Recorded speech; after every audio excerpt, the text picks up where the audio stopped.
você fala da questão do aculturamento em relação ao GR lá, Uhum. que lá era mais, aqui é mais avançado do que lá, vocês também, de uma certa forma, vocês acreditam que exportaram algum tipo de, eh, não só conhecimento, mas tecnologias que não eram utilizadas para lá hoje, ou hoje é inviável você, sei lá, um exemplo.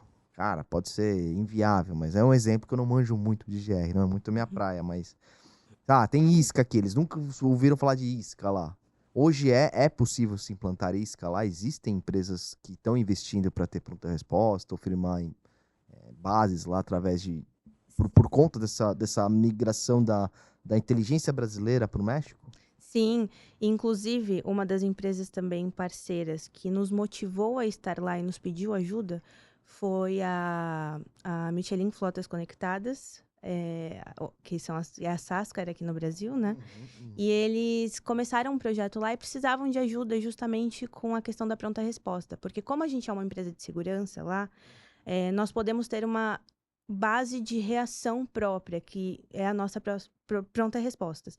Então, nós contratamos pessoas da LogRisk, que passam por um severo processo de contratação, e criamos a nossa própria estrutura de pronta resposta que presta serviços para a Michelin lá, para a Sascar. E eles também levaram todas as tecnologias existentes aqui no Brasil dentro da empresa para o México, mas como falta a questão cultural dos transportadores em conhecer o quanto isso pode ajudar dentro de uma operação, a implementação disso em todos é muito difícil. Então, estamos indo a pequenos passos, mas que estão sendo importantes. E ainda assim, outras empresas aqui no Brasil nos buscaram para começar projetos lá e entender um pouco do mercado mexicano e saber o que pode se encaixar dentro do aculturamento. E até, Boa, Olivia, eu boa. tava até conversando esses dias, né? É, na verdade, no episódio que a gente gravou aqui com o Diego, que você cabulou no dia, Eu o quê? uma das Eu coisas cabulei? que você cabulou no dia, Eu? uma das coisas que eu conversei com ele Ah, foi lembrei. que Lembrei. a gente aqui no Brasil tem em torno de 14 páginas numa policy falando só sobre gerenciamento de risco.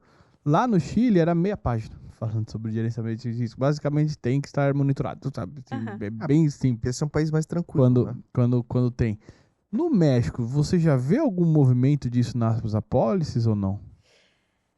Eu acho que no México é ainda pior, um pouquinho pior do que no Chile, porque eu De já três vi, eu já linhas. vi coisa assim de 10 linhas falando que vai a partir de 1 milhão de pesos você tem que usar uma escolta e um monitoramento com um GPS, não precisa ter nenhum tipo de sensor atuador ou isca. Lá estava um pouquinho pior, mas já estou vendo uma movimentação das seguradoras para mudar isso. Já, inclusive, pediram nossa ajuda para Uhum. revisar as condições e implementar dentro das apólices. Mas, infelizmente, os transportadores, como passou aqui no Brasil também, como ocorreu aqui, eles veem muito como uma questão de custo e não de agregação de valor, né?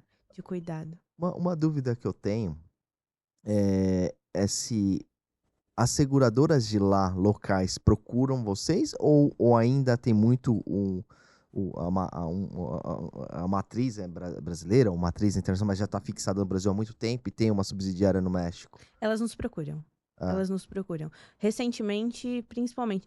va- Muitas nos buscaram depois desse benchmark entre México e Brasil, desses treinamentos, e hum, de saber que é uma empresa com todo o know-how brasileiro atuando no México e implementando as mesmas coisas que aqui, mas outras pequenas também nos buscaram por intermédio até de corretores, dos brokers dos locais. brokers. Aham, É mesmo, legal, sim. cara, isso. Olivia, esses dias a gente tava no CIS, né? Uhum. Enfim. E aí eu acompanhei lá a palestra do seu pai e tal, e uma das coisas que ele comentou ali foi daquela questão pô, aqui no Brasil nunca tive uma morte no funcionário, lá já teve algumas questões desse tipo. Sério? Como Tem bastante. você reagiu a isso? Como, Nossa, como foi receber essas notícias pra você? É bem impactante, Rafa. E então, você escutar isso de um país que eu também acompanhava os Aham. sinistros aqui, e de tantos que eu analisei, eu não encontrei uma morte. As mortes aqui são mais por imprudência, acidente e tal. acidente. Não existe morte de que vão roubar uma carga e vão matar um motorista, cara.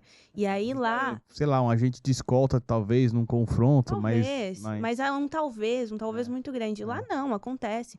E as escoltas que acompanham os veículos também, muitas vezes, são alvejadas pelos criminosos. Então, na nossa operação, por exemplo, no primeiro semestre de 2024, a gente teve 9 mortes. E não é algo que deixamos de liberar um veículo. Não, eles roubaram e mataram, porque seria um problema para eles, na cabeça deles, né? E é algo que vem mudando, né? Porque antes não era, não tinha tanto. E hoje tá muito pau a pau da escada e o muro entre segurança, eles melhoram a questão do roubo e tá bem impactante, bem impactante. É mesmo? Eles estão investindo Por pesado isso no mercado que mexicano. tá ficando que nem aqui, então. E hoje a gente tá vivendo lá o que viveu no Brasil há, não sei, 15, 16 anos. Eu abri uma atrás. GR lá também. O negócio é um mercado que vai ser promissor.